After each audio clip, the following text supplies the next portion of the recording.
Mi padre me repugna. Así sin rodeos lo soltó creyendo que yo dormía. Lo dijo desde el pasillo con la voz baja pero firme como quien se quita un peso de encima, cargado de rabia y sin el menor remordimiento. Me quedé callado. No suspiré, no me moví, solo. Cerré los ojos con fuerza. Aquel veneno me atravesó como un cuchillo. Me dolió más que cualquier enfermedad, más que cualquier golpe que me haya dado la vida. Porque ese desprecio venía de mi propio hijo. Me llamo Don Alberto. Tengo 74 años, y esta historia no es agradable, pero es la mía.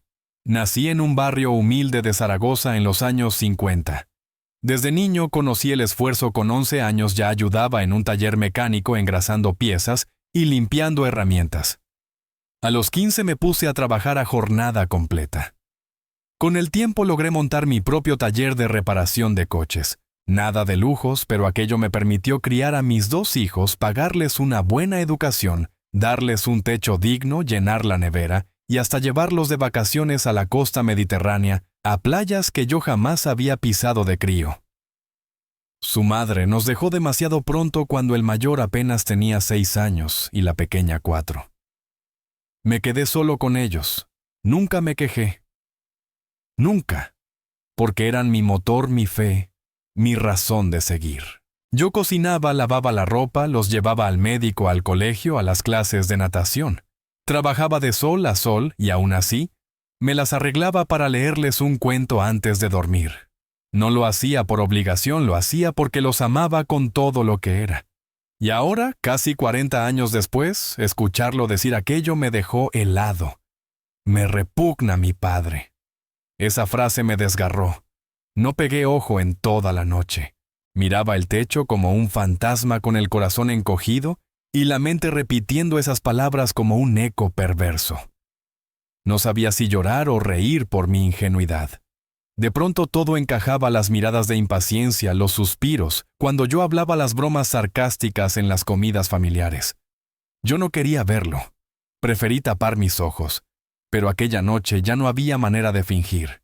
Me aferraba a la imagen de aquel niño que corría hacia mí con los brazos cortos y las manos manchadas de barro gritando: «Papá, no te vayas», cada vez que salía al trabajo. Pero ese niño ya no existía. Lo que quedaba ahora era un hombre frío, ingrato y cruel. Al día siguiente me levanté como siempre. Preparé café, puse pan en la mesa y esperé a que saliera de su cuarto. Cuando lo vi, me saludó con esa cara habitual como si nada hubiera ocurrido. «¿Qué tal dormiste, padre? Bien, hijo». «Muy bien». Le serví café sin rastro de resentimiento en la voz. Yo ya sabía lo que debía hacer. No de inmediato, pero dentro de mí algo se había roto. O quizás despertado. Durante todo el día sus palabras no salieron de mi cabeza. Me miré al espejo y me pregunté: ¿soy yo un estorbo? ¿Un viejo que da asco? Recordé todas las veces que renuncié a comprarme ropa para pagarle un curso. Recordé cuando dormí en el sofá para que él y su esposa tuvieran intimidad. Recordé el coche que puse a su nombre sin pedir nada a cambio, y la vez que pagué sus deudas vendiendo una parcela de mi terreno en las afueras de Valencia. Todo eso estaba en mi corazón como huellas profundas. Y aún así, ahora le repugnaba. No dije nada ni esa tarde ni esa noche. Me acosté en silencio, pero esta vez no me sentí derrotado. Me sentí sereno como quien acepta una verdad innegable. Porque cuando un padre comprende que su hijo ya no lo quiere, no ruega cariño, recoge la dignidad, baja la cabeza y se prepara para marcharse. No voy a contarte todavía lo que hice, pero te aseguro una cosa: no me quedé ahí esperando un cambio. No pedí explicaciones, no busqué consuelo. Solo observé y guardé todo en el alma. Onam. Al tercer día, mientras trabajaba con su portátil en el comedor, le oí decir por teléfono: «Mi padre sigue aquí, viejo lento». Es como tener un mueble viejo en casa, pero que respira. Y se rió con una carcajada baja y burlona. Salí al jardín, contemplé la casa que levanté con mis manos, valorada en más de 1.000.000 de euros. Y un silencio profundo me invadió. No era tristeza, era certeza. Una voz dentro de mí susurró: «Alberto, ha llegado la hora». No escribí una carta larga, no. Tampoco utilicé palabras rebuscadas. Puse lo justo unas líneas claras directas como todo en mi vida. La doblé con cuidado, la guardé en un sobre amarillo que llevaba años entre mis papeles importantes y la dejé sobre el escritorio. Luego seguí con el resto del plan sin prisa, sin ansiedad. Porque cuando a uno lo humillan de esa manera, no hay urgencia, solo determinación. Antes de nada recorrí cada rincón de la casa. No para llorar ni para añorar, sino para mirar con otros ojos, con la mirada de quien ya no pertenece. Caminé por el pasillo que levanté con mis propias manos cuando aún debía cuotas del préstamo. Me detuve frente a la puerta del cuarto de mi hija, pintado de rosa, cuando cumplió 15. Y en el comedor, frente al retrato de mi esposa fallecida, murmuré: «Perdona por no haber visto antes en qué se estaba convirtiendo nuestro hijo». Después fui al banco. Tenía cita con mi asesor financiero, un muchacho correcto, con el que ya había tratado. Sabía que yo vivía de mi pensión y de unos alquileres modestos. Lo que nadie sabía era que desde hacía décadas mantenía una cuenta de ahorros en dólares por si acaso. Y ese día retiré lo necesario sin llamar la atención. Por la tarde visité a la misma inmobiliaria que me había ayudado a comprar la casa 30 años atrás. Me atendió un hombre mayor que aún me recordaba. «Don Alberto, qué sorpresa. ¿Qué le trae por aquí?» «Quiero vender mi casa lo antes posible». Me miró incrédulo, me preguntó si estaba seguro. Respondí que sí, que deseaba discreción absoluta. La propiedad estaba libre de deudas, sin hipoteca ni problemas legales. Todo en regla. «¿Alguna razón especial?», me dijo. «Solo una. Quiero desaparecer». No insistió. Asintió en silencio. Mientras los trámites comenzaban, seguí mi rutina como si nada. Santiago pensaba que yo seguía igual, cocinaba, regaba las plantas, le respondía con amabilidad. Pero ya no era el mismo. Entre nosotros había una distancia invisible. Él no la percibía, yo la sentía como un muro. Una noche trajo amigos a cenar. Risas, cerveza, música alta. Yo me encerré en mi cuarto, pero escuché su voz de nuevo. «Mi padre no se entera de nada, está viejo en su mundo». Y otro replicó: «Pero vive como un rey, ¿eh? Esa casa es un palacio». Y él se rió. «Claro que disfrute mientras viva. Luego me tocará a mí». Fue en ese instante cuando supe que mi decisión era la correcta. Pasaron unos días y la venta avanzaba deprisa. El comprador era extranjero. Tenía prisa igual que yo. Todo se alineaba como si la vida misma me dijera: «Basta, Alberto, sal de ahí». La noche previa a la firma apenas dormí. No por duda, sino por la emoción. Lo que sentía no era venganza, era alivio. Como si por fin me hubieran quitado una piedra de encima. A la mañana siguiente firmé los papeles. Vendí la casa por 1,5 millones de euros. El dinero se ingresó en una nueva cuenta en otro banco. A mi nombre sí, pero con código reforzado de privacidad. Nadie podría rastrear nada. Lo tenía todo previsto, todo limpio. Regresé a la casa, que desde ese momento ya no era mía. Santiago aún no había vuelto del trabajo. Tenía tiempo. Subí a mi habitación y preparé la maleta de siempre, la de lona verde. Metí ropa suficiente, mis documentos, el reloj de mi padre, un par de fotos antiguas y por supuesto el sobre con la nota. Lo dejé sobre la mesa del comedor con una piedra encima para que no volara. Y me marché. No pedí un taxi. Caminé hasta la esquina y tomé un autobús al centro. Desde allí directo al aeropuerto. El billete lo había comprado 3 días antes. Solo ida. Sin regreso. Sin aviso. Sin despedidas. Y cuando el avión despegó, sentí paz. Una paz extraña y callada, a la que solo llega después de tanto dolor. Aquella noche Santiago regresó y me llamó. 1 vez, 2, 3. No contesté. Me dejó un mensaje: «Papá, ¿dónde estás? ¿Por qué no estás en casa?». Minutos después otro. «¿Qué significa esto? ¿Vendiste la casa? ¿Estás loco?». Y al final uno más corto, áspero. «¿Qué hiciste, viejo?». No respondí a ninguno. Lo único que encontró fue el sobre en la mesa, el mismo que escribí con letra firme sin temblar. Decía: «El que te da asco se ha marchado». El que te avergonzaba ya no está. Vive tu vida, Santiago. La mía sigue en otra parte. Ahora aprendí a vivir sin él. Adiós, hijo. Porque llega un momento en que el silencio no es cobardía, es justicia. Y lo mejor estaba por venir. Santiago pensaba que todo era suyo, pero no tenía idea de lo que le esperaba. Jamás imaginé empezar de cero a mi edad. Pero tampoco creí que mi propio hijo me empujaría hasta este punto. El avión aterrizó en Lisboa a las 9 de la noche. Nadie sabía que estaba allí. Nadie me esperaba. Y por primera vez en muchos años, no me importó. Había reservado una habitación sencilla en una pensión del centro. Nada lujoso, apenas lo necesario para pasar unas semanas mientras decidía el siguiente paso. Me registré con mis 2 apellidos y pagué por adelantado en efectivo. No quería dejar rastros. No por miedo, sino porque no deseaba que nadie viniera a buscarme. Menos aún él. Conocía bien a Santiago. Sabía que tarde o temprano reaccionaría. No por amor ni por preocupación, sino por interés. Esa misma noche, tumbado en la cama dura de la pensión, encendí mi viejo teléfono y vi más de 20 llamadas perdidas. Todas de él. Había mensajes audios, algunos suplicando, otros llenos de rabia. Uno incluso me insultaba. ¿Cómo se te ocurre hacer una locura así? ¿Qué voy a hacer ahora? ¿Dónde estás, viejo idiota? Apagué el móvil, lo envolví en un trapo y lo guardé en la maleta. No iba a responder. No iba a darle explicaciones. Ya no tenía por qué hacerlo. Había pasado toda mi vida entregándole lo que a mí nunca me dieron. Mi padre fue estricto, duro, callado. Nunca me abrazó, jamás me dijo te quiero, pero me enseñó a tener palabra, a ser honesto, a sostener lo que digo, y a no vender mi dignidad por afecto. Yo quise ser distinto. Quise ser un padre más cercano, más presente. Pero me equivoqué.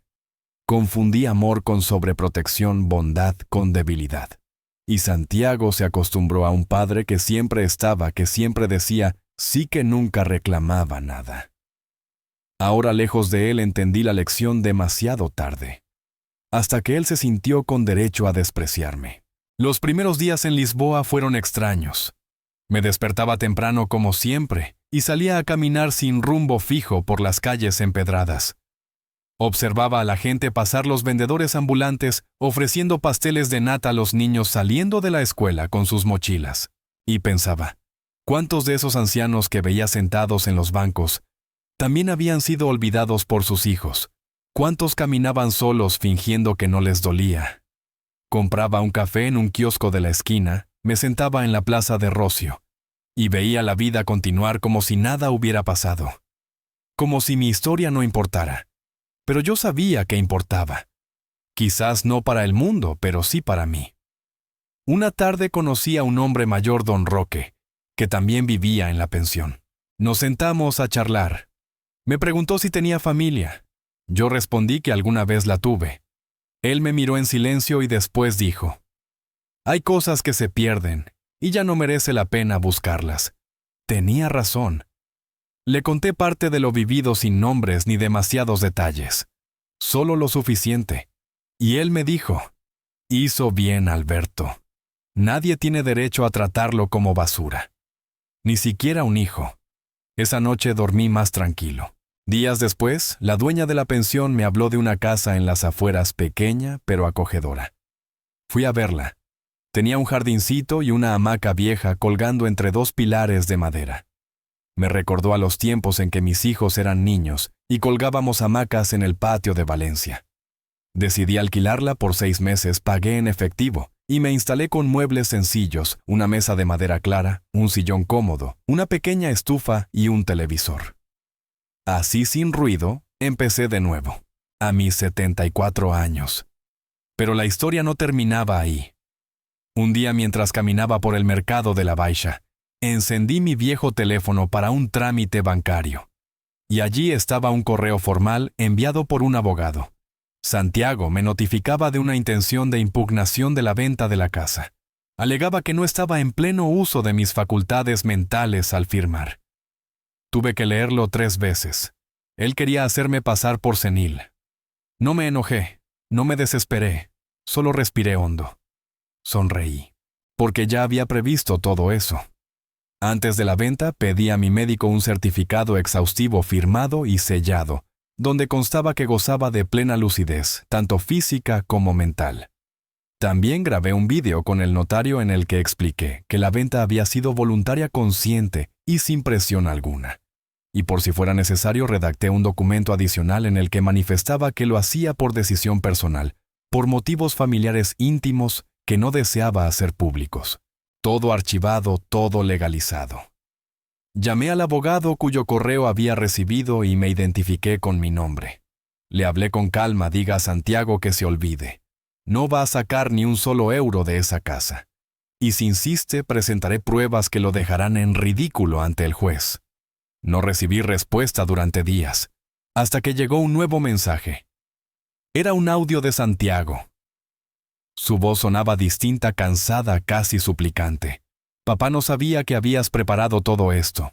No pensé que te ibas a ir así. Yo solo estaba enfadado, ¿vale? No quise decir lo del asco. Fue una tontería, perdóname. Vuelve por favor, no me dejes solo. No respondí. Apagué el teléfono, me serví un café y salí al patio. Me tumbé en la hamaca, y por primera vez en años sentí que no me debía a nadie.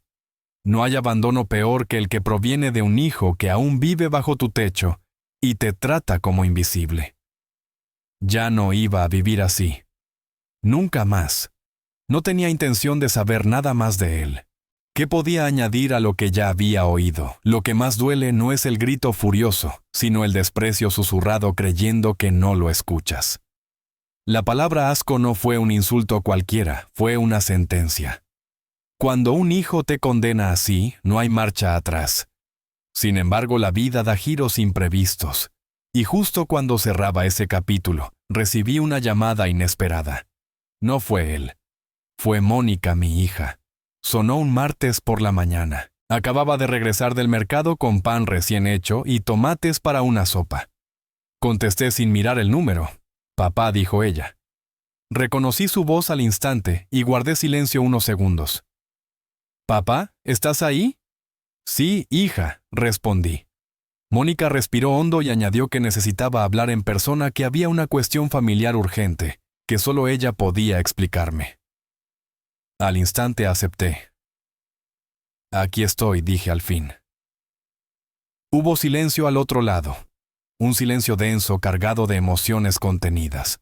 «Me costó encontrarte», susurró Mónica con la voz quebrada. «Nadie sabía dónde estabas. Santiago no quiso decir nada, solo nos contó que habías vendido la casa y desaparecido». «¿Y te dijo por qué lo hice?», pregunté. «Dijo que tuviste una crisis, que ya no estabas bien». Reí por lo bajo. «Claro, eso le conviene. Papá, yo no sabía nada, te lo juro. Pero sospeché. Él no es el mismo desde hace tiempo». Le pedí que me hablara con calma. Le conté mi versión sin adornos, lo del asco, el plan, la venta, el billete de avión. Ella lloró no de sorpresa, sino de pena. «Yo siempre supe que algo no iba bien», me confesó. «Santiago cambió mucho, se volvió arrogante, frío. Te usaba, papá. Yo lo veía, pero me daba miedo hablar. Me decía que no me metiera, que tú sabías lo que hacías. Y yo lo sabía, hija», respondí. Solo que no quería verlo. Porque uno como padre espera que el amor sea más fuerte que la ingratitud, pero no siempre lo es. Mónica me pidió verme. Quería abrazarme, contarme cosas, traer a su hijo, mi nieto, que preguntaba por mí constantemente. Dudé porque aún desconfiaba, temía que todo fuera parte de un juego de Santiago.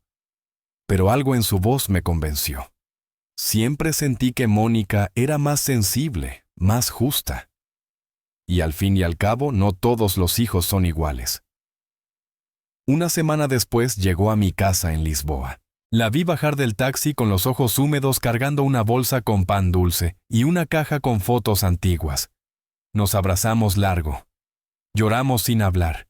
Ese abrazo decía todo lo que callamos durante años. Pasamos horas conversando. Me reveló que Santiago había intentado entrar a mi antigua casa tras la venta, que armó un escándalo con el nuevo dueño y que dijo a la familia que yo lo había abandonado, que estaba enfermo.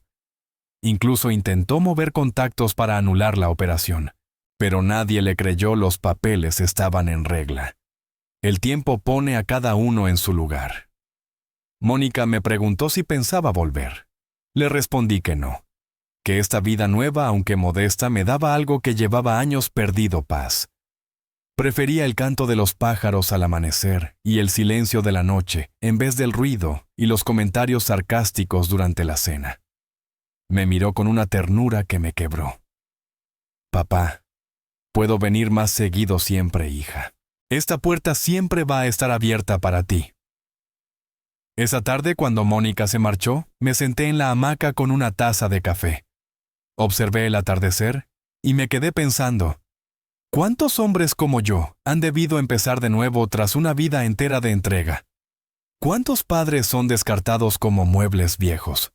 La sociedad nos aplaude cuando trabajamos y proveemos, pero cuando envejecemos nos quiere callados. Y cuando un hijo dice, mi papá me da asco, lo que realmente dice es, ya no me sirve. La respuesta no debe ser odio ni gritos, sino dignidad, pasos firmes, decisiones que enseñan sin palabras.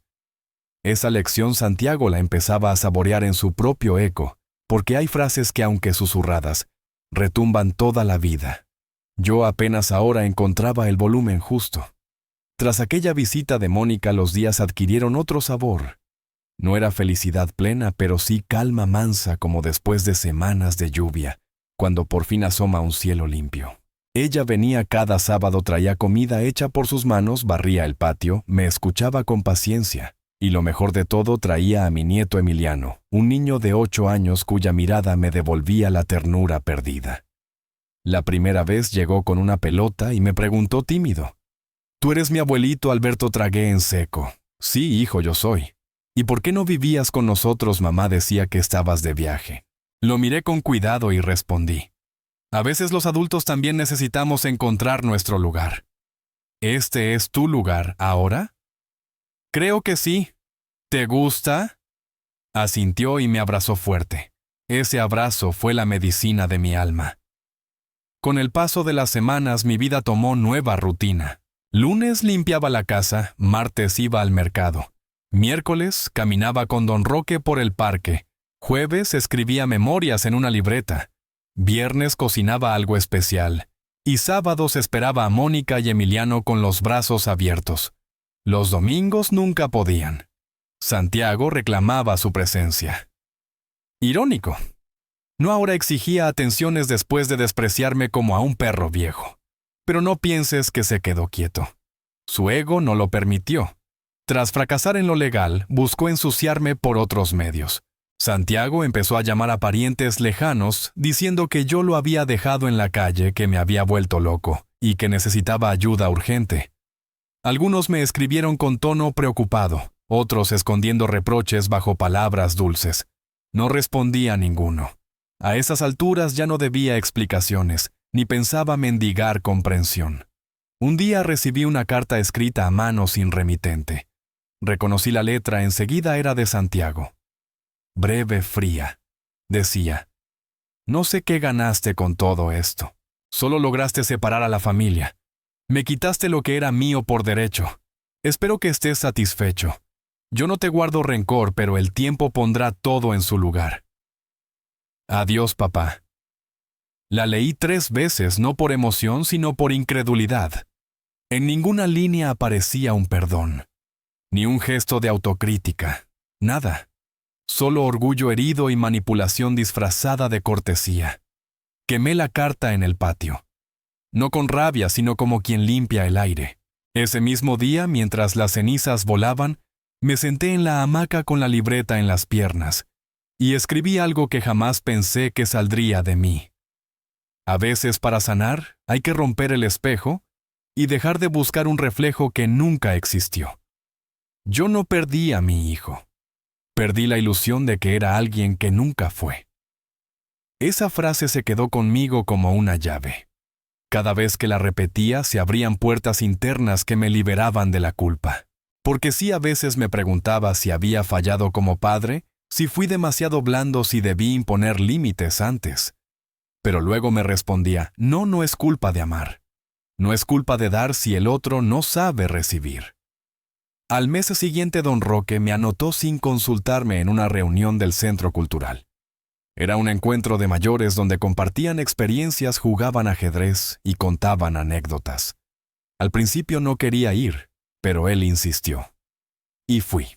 Me encontré con hombres y mujeres con historias que me dejaron sin palabras. Una señora abandonada por 5 hijos, un hombre declarado muerto por su familia para quedarse con su pensión, una abuela que crió a sus nietos y luego fue echada por la nuera.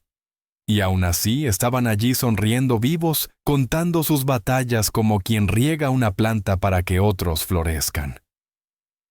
Me invitaron a hablar, y hablé con voz clara, con el pecho firme.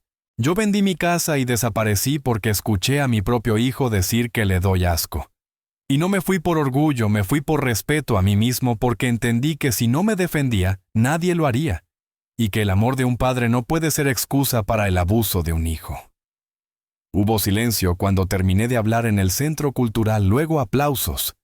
Una señora me abrazó al salir con lágrimas en los ojos. Gracias, don Alberto.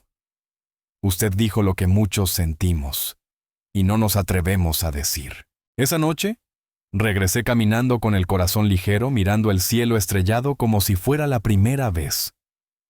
Comprendí algo fundamental: mi historia no era única. Aunque dolía, también me hacía sentir menos solo. No era un caso aislado, era parte de una generación que lo dio todo y que en muchos casos fue olvidada. Pero también era parte de una nueva ola, una ola de dignidad tardía, de justicia silenciosa de padres y madres que aprendieron a decir basta. Al llegar, encontré una nota de Mónica bajo la puerta. Decía que Emiliano me había dibujado algo. Era una hoja con crayones, él y yo en la hamaca tomando café. Abajo, con su letra infantil, había escrito: mi abuelito ya no está triste. Y era cierto. Quizá tenía heridas, pero tristeza ya no. Por fin era dueño de mi propia vida y no pensaba soltarla nunca más. Nunca fui hombre de lujos. No necesité el coche más nuevo ni los zapatos más caros. Mi riqueza estuvo siempre en ver a mis hijos crecer con dignidad, con comida caliente en la mesa y un techo que no goteaba. Pero con los años, uno entiende que hay cosas que no se compran, ni con todo el dinero del mundo: respeto, gratitud, la mirada sincera de un hijo y el silencio sereno de una noche sin culpa. Esa paz la encontré en mi casita sencilla de Lisboa, rodeado de gente que no me juzgaba ni me usaba. Mónica venía con frecuencia y Emiliano ya conocía mi rutina: sopa los martes, patio limpio los jueves y galletas de limón los sábados. Se reía, me contaba de la escuela de sus amigos, de cómo lo llamaban el nieto del sabio. Un viernes Mónica llegó más seria que de costumbre. Se sentó en la cocina mientras yo preparaba café y susurró: «Papá, necesito contarte algo, pero no quiero que te enfades». «Dime, hija, Santiago está mal. Muy mal». «Está desesperado», dijo Mónica con un hilo de voz. No respondí. Me limité a servirle el café y sentarme frente a ella. «¿Y tú qué piensas que yo debo hacer?», pregunté. «Nada, papá. Solo quería que lo supieras. Él no me pidió que viniera, ni siquiera sabe que estoy aquí, pero creo que está tocando fondo. Y tú sabes cómo es. Cuando se siente acorralado, ataca», murmuré. «¿Crees que va a venir a buscarte? No lo sé. Pero si lo hace, quiero que estés preparado». Asentí en silencio. Ya me lo imaginaba. Santiago siempre había tenido esa mezcla de orgullo y desesperación que lo volvía peligroso cuando las cosas no salían como quería. Pensaba que el mundo le debía algo, como si todo lo suyo fuera derecho adquirido y no fruto del esfuerzo ajeno. Y yo ya no estaba dispuesto a sostenerlo más. Esa noche apenas dormí. Me quedé en el sillón del patio bajo las estrellas reflexionando en cómo uno da todo por los hijos y a veces termina huyendo de ellos, en cómo el amor no basta si no hay respeto, en cómo por mucho que duela hay que aceptar que no todos los hijos merecen el mismo lugar en el corazón. Algunos lo honran, otros lo pierden. 2 días después ocurrió lo que Mónica temía. Eran las 6 de la tarde. Yo regresaba del centro donde había comprado unos clavos para arreglar una tabla del porche. Al doblar la esquina lo vi. Santiago. Sentado en la acera con la cara hundida entre las manos.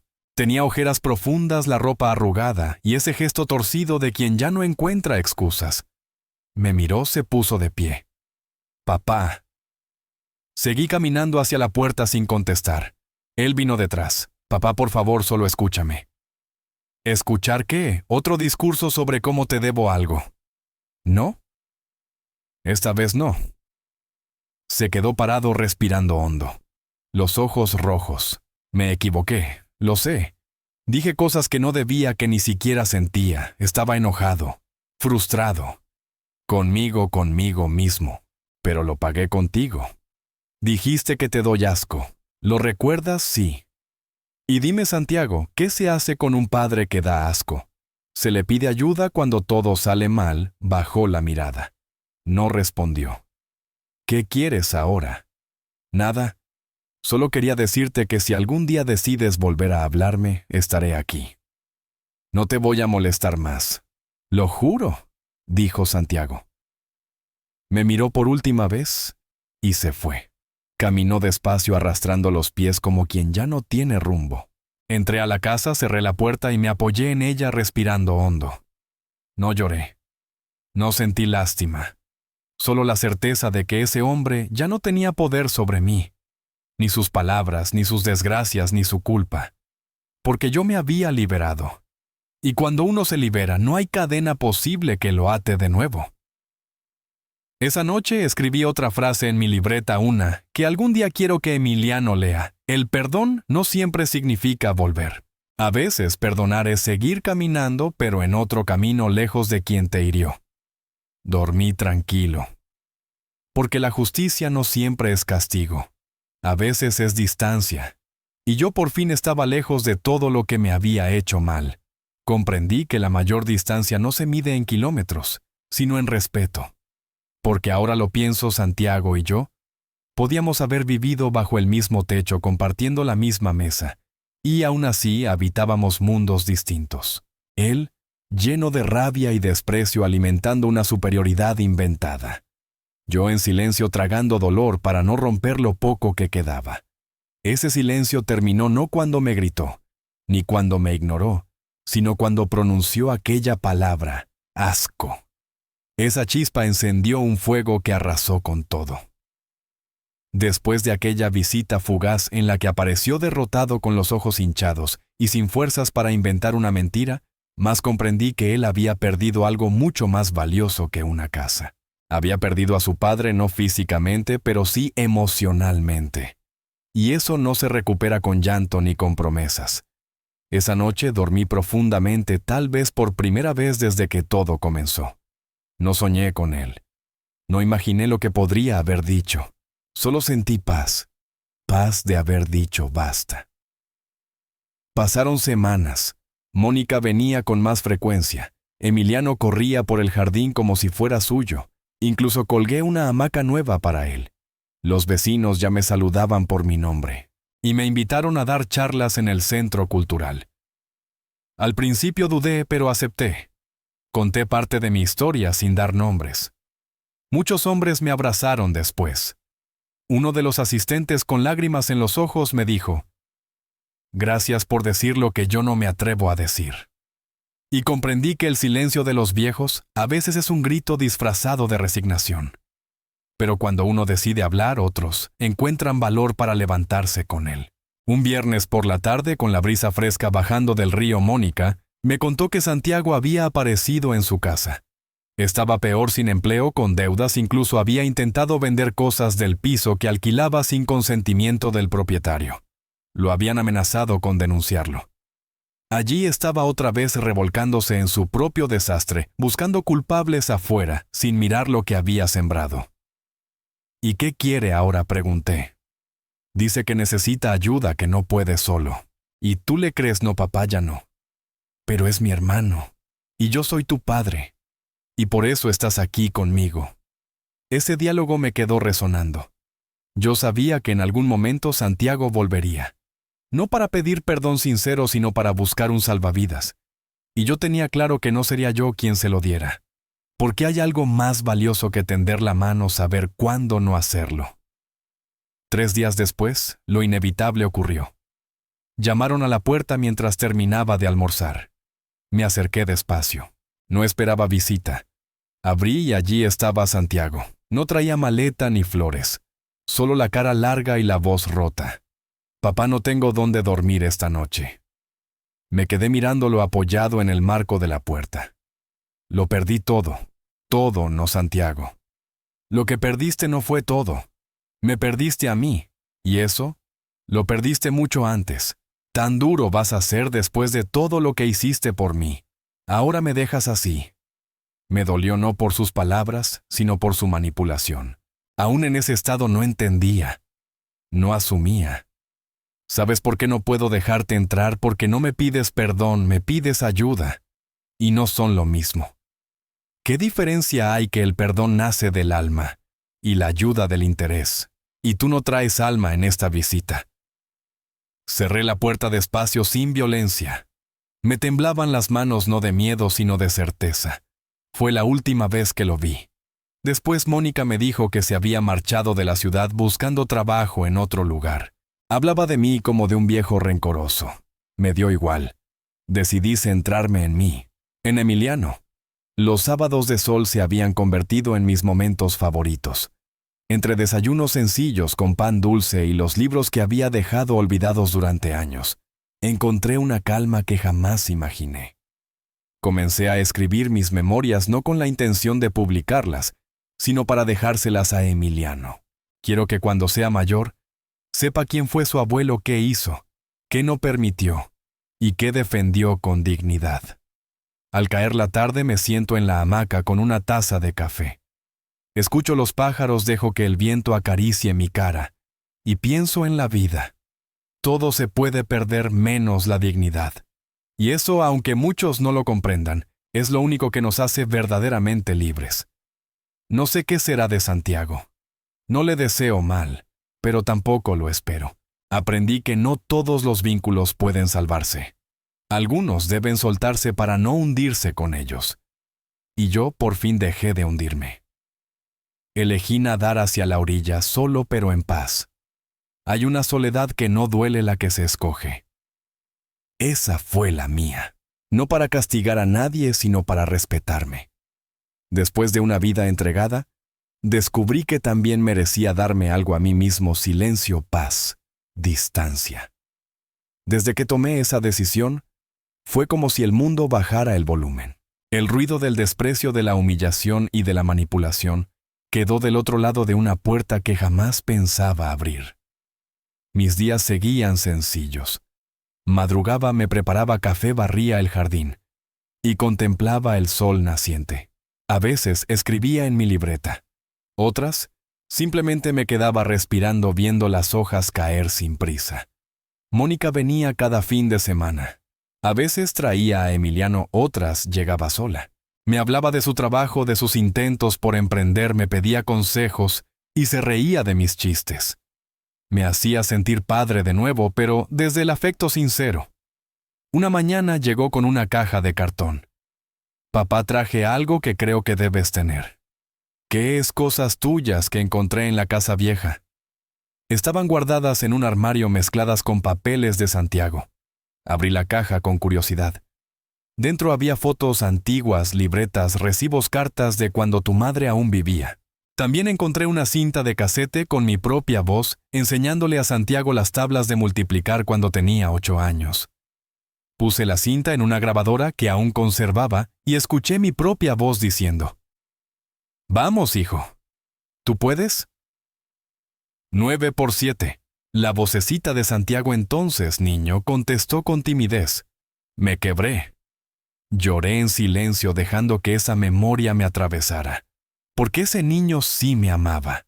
Ese niño que repetía gracias, papi, tras cada respuesta correcta, que me abrazaba fuerte sin vergüenza.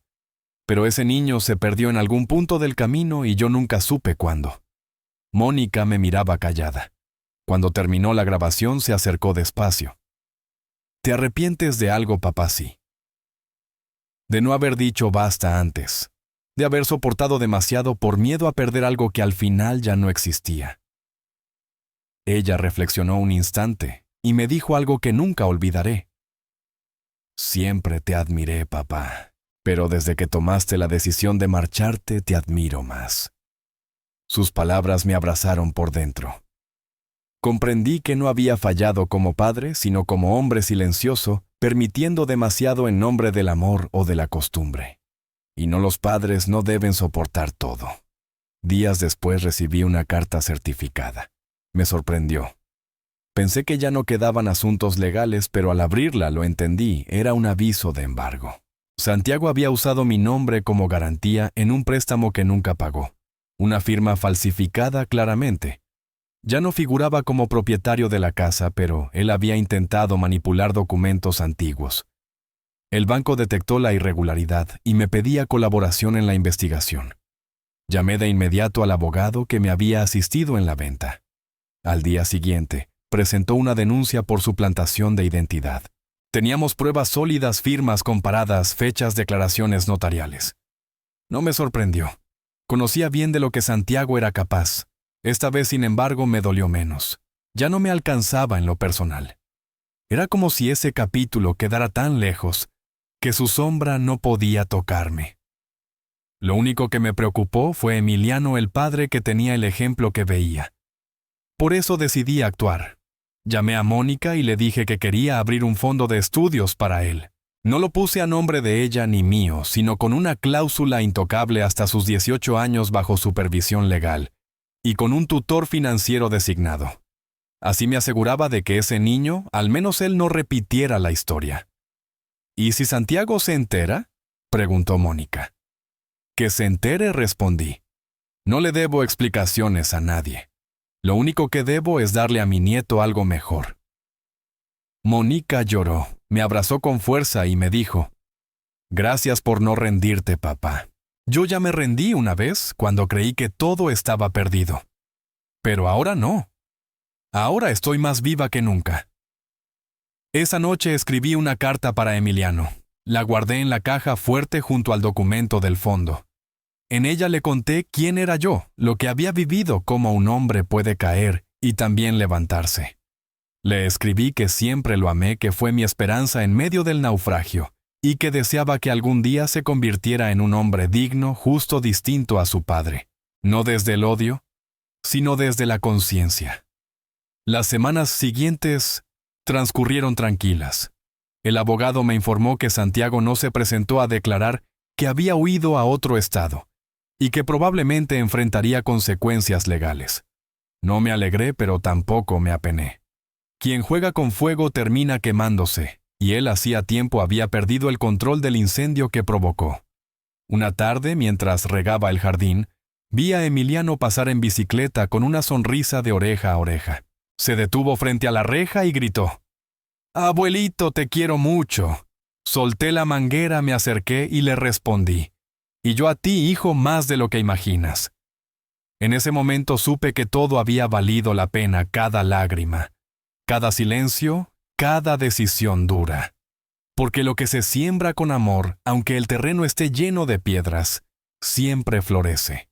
Solo hace falta valor para no abandonar la semilla y paciencia para esperar la primavera. Había comprendido que los silencios también gritan verdades, y en ese punto de mi vida ya no necesitaba disculpas ni explicaciones. Cuando uno ha sido herido de verdad, lo que más desea no es que el otro sufra, sino dejar de sufrir.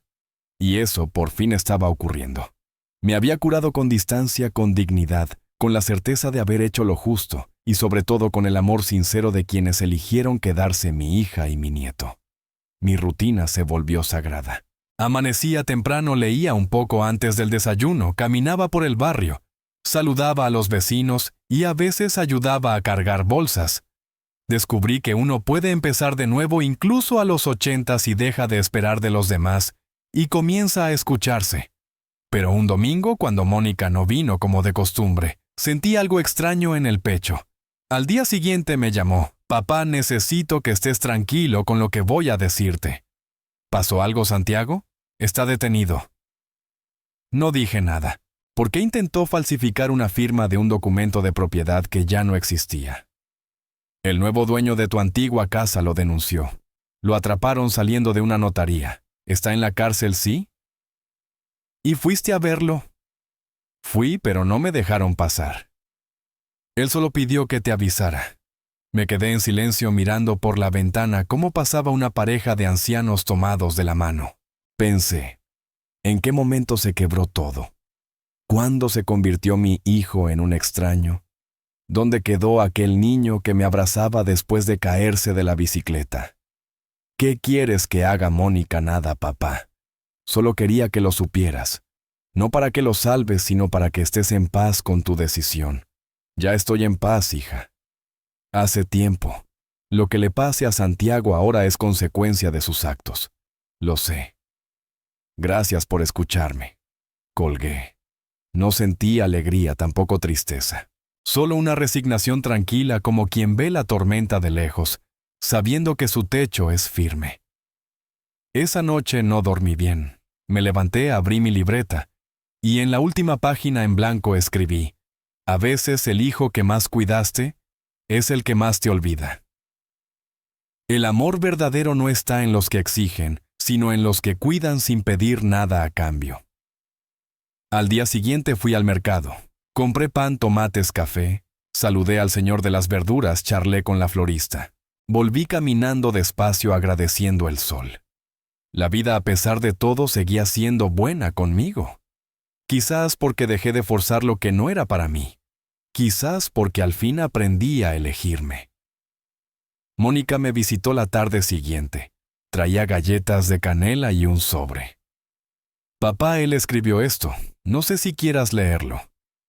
Lo dejó sobre la mesa. No lo abrí, no tenía apuro. ¿Tú lo leíste? No es para ti. Pasamos la tarde juntos. Emiliano estaba en casa de unos amigos, así que hablamos sin interrupciones. Mónica me confesó que pensaba mudarse a una casa más cerca de la mía. No lo hagas por mí, hija. No es por ti, papá, es por mí. Es por mí. Quiero que Emiliano te tenga cerca, que crezca aprendiendo de ti. Me emocioné porque entendí que a pesar de todo lo que se perdió con uno, con la otra lo había ganado todo. Cuando se fueron, quedé solo. El sobre seguía ahí intacto. Lo tomé, dudé, pero lo abrí. Papá, sé que tal vez no leas esto. Y si lo haces, quizás no creas nada de lo que digo, y estarías en tu derecho. No tengo cómo justificar lo que hice, lo que dije, lo que fui. Te fallé, te humillé, te convertí en blanco de mi rabia. Y lo peor, jamás me detuve a preguntarte si estabas bien. No sé en qué momento me volví este hombre. No sé cuándo me alejé tanto de ti. Hoy desde esta celda fría lo único que hago es mirar atrás y entender que fuiste demasiado bueno conmigo. Nunca merecí tanto. Y el asco del que hablé no era por ti. Era por mí. No espero que me perdones. Solo quería decirlo. Santiago. Doblé la carta y la guardé en un cajón. No lloré, no me rompí. Porque ya no necesitaba ese perdón para estar en paz. El mío ya lo había hecho. No con él, sino conmigo. Porque entendí que perdonar no siempre es reconciliarse. A veces es soltar. Pasaron semanas. Mónica me avisó que Santiago seguiría detenido un tiempo, que tal vez enfrentaría un juicio. Ella no quería involucrarse más. Yo tampoco. Solo le pedí una cosa: si algún día cambia de verdad, si llega a ser un hombre justo, dale una oportunidad. Pero no por mí, por él mismo. ¿Y tú?, preguntó. Yo ya hice mi parte. Con el tiempo la vida me envolvió en otras cosas. Emiliano comenzó a aprender guitarra y venía a ensayar conmigo. Mónica abrió su pequeño negocio y me pedía ayuda con las cuentas. El barrio me conocía como el abuelo de los consejos. Muchos venían a platicar conmigo por las tardes. Una joven madre un día me preguntó: don Alberto, ¿cómo hizo para no volverse amargado después de todo? Le respondí con calma, porque entendí que hay cosas que uno no puede cambiar, pero sí puede decidir qué hacer con lo que queda. Y eso hice. Con lo que quedó construí algo nuevo. Más pequeño sí, pero más verdadero. Cada noche al cerrar los ojos agradezco en silencio. No por lo que perdí, sino por lo que aprendí. Porque a veces, lo más valioso no es lo que recibimos, sino lo que descubrimos cuando ya nadie queda. Yo al fin me encontré a mí mismo. La vida enseña tarde o temprano que no todo lo roto puede arreglarse, pero también que no todo lo perdido se echa de menos. Y si uno llega a viejo sin aprenderlo, carga una mochila que nunca permite caminar erguido. Yo, gracias a Dios, solté a tiempo. No para olvidar, sino para dejar de cargar lo que ya no me correspondía. Así llegué hasta aquí, con el corazón entero aunque marcado de cicatrices, con la espalda recta aunque soportó humillaciones, con las manos abiertas no para dar a quien desprecia, sino para sostener a quien valora. Han pasado 2 años desde aquella noche en que escuché a Santiago decir que yo le daba asco. 2 años desde que vendí mi casa, desaparecí y dejé aquel billete sobre la mesa. En todo este tiempo no volví a verlo ni a recibir cartas, ni a oír su voz. No porque no pudiera, sino porque no quise. Hay cosas que cuando se rompen no se arreglan hablando, solo se aceptan y se sueltan. Mi vida ahora es distinta. No tiene lujos, pero sí tranquilidad. La casita que primero alquilé terminó siendo mía. La compré al contado con parte del dinero de la venta sin decir nada a nadie. La remodelé poco a poco con mis propias manos como siempre me gustó.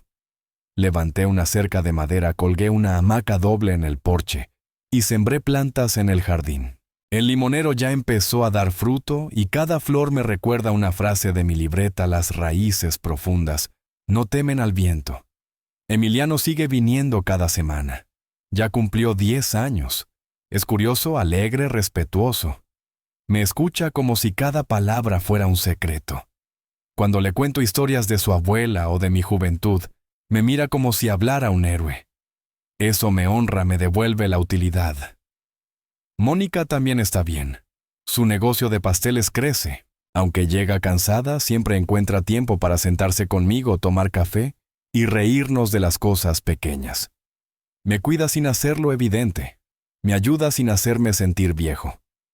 Y eso, para un hombre de mi edad, vale oro. Hace unos meses me preguntó si quería redactar un testamento. Le dije que sí, con una condición: que nadie lo supiera hasta mi partida, porque quería hacerlo en silencio, sin expectativas. Lo redacté con calma. Dejé una parte del dinero para Emiliano con la cláusula de siempre acceso a los 18 años, solo con fines educativos. Dejé la casa también para él, y un sobre cerrado que deberá abrir cuando pueda entender. En la caja está mi libreta de memorias. No para que me admire, sino para que aprenda: el amor necesita límites, y la dignidad no se negocia. En cuanto a Santiago, no figura en el testamento. No por venganza, sino por justicia, no se premia al que pisotea. A veces amar a un hijo es decirle hasta aquí. Hace poco me visitó la madre de Santiago. No éramos pareja desde hacía años, y ella había estado ausente. Venía porque Santiago le había escrito desde un albergue en otro estado. Según dijo, estaba solo, sin trabajo, y participaba en grupos de rehabilitación. Me entregó un papel doblado. No lo abrí de inmediato. La acompañé hasta la puerta, me abrazó y se fue. Al anochecer me senté en la hamaca y leí: Papá, no busco nada, solo decir que lo entendí tarde. Me convertí en lo que juré no ser. Lo fui contigo. No merezco estar en tu vida, pero quiero que sepas que tus enseñanzas me alcanzaron. Donde estés, deseo que tengas paz. Lo leí una vez, lo doblé y lo dejé sobre la mesa. No sentí urgencia de responder. Miré las estrellas y pensé que a veces el mayor acto de amor es no volver para no arrastrar más dolor. Al día siguiente seguí la rutina: regar el limonero, barrer, comprar pan. Por la tarde fui al centro cultural. Don Roque me acompañó y me presentó. Hablé de dignidad y límites. Hubo aplausos. Emiliano vino y al final me trajo una taza de té con una sonrisa amplia. Sigo sin rencor, con cicatrices y con ganas de vivir. No sé si Santiago cambiará del todo, pero mi vida ya no depende de su respuesta. La reconstruyo cada día junto a quienes eligieron quedarse. Elegirse a uno mismo, descubrí, es el acto más valiente. Ahora duermo con la conciencia tranquila y con la hamaca ocupada cada mañana. Volver atrás es permitir que el otro encuentre su camino solo, sin que tú tengas que señalarle nada. Yo ya había dado todo, y lo que no di fue porque aprendí que uno también tiene derecho a protegerse. Hoy miro atrás sin arrepentimientos, cada decisión tomada fue con conciencia. Cuando escuché aquella frase cruel, mi papá me da asco, no respondí con odio. Respondí con acción y eso marcó la diferencia.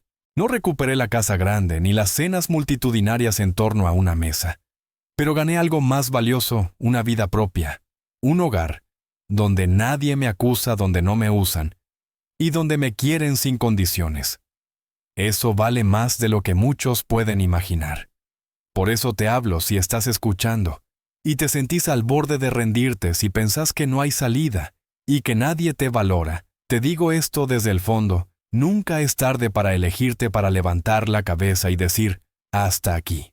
A veces el final no es caída, sino renacer. Yo lo comprobé.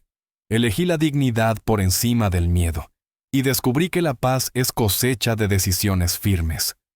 No te pido heroísmo imposible. Te pido claridad. Mira lo que te da vida y lo que te quita paz. Deja lo que te despoja aunque cueste. Protegerse no es egoísmo, es respeto hacia uno mismo. En el Centro Cultural, cuando comparto fragmentos de mi libreta, veo caras que se reconocen y manos que se estrechan. Don Roque siempre está a mi lado. Entre los dos organizamos charlas sobre límites y cariño responsable. La gente se acerca, pregunta, confiesa. Y entonces, entiendo que mi historia, lejos de ser una derrota, sirve de mapa a quienes buscan salir de relaciones tóxicas o patrones que consumen. Si llegaste hasta aquí, gracias. Quisiera saber de vos qué habrías hecho en mi lugar. ¿Desde qué rincón del mundo me lees? Tal vez no soy el único padre que eligió vivir con dignidad, aunque signifique caminar solo. Si esta historia te ha tocado, compartila a alguien más, puede necesitarla. Gracias por escuchar. Y si te sentís listo, levanta la mirada, tu vida también merece respeto. No te quedes esperando el perdón ajeno. Construí tu propio perdón y tu propia vida. Escribe, habla con alguien, busca compañía que nutra, no que te consuma. Mereces vivir con paz y dignidad, hoy, ahora, paso a paso, y nunca dejes de luchar siempre.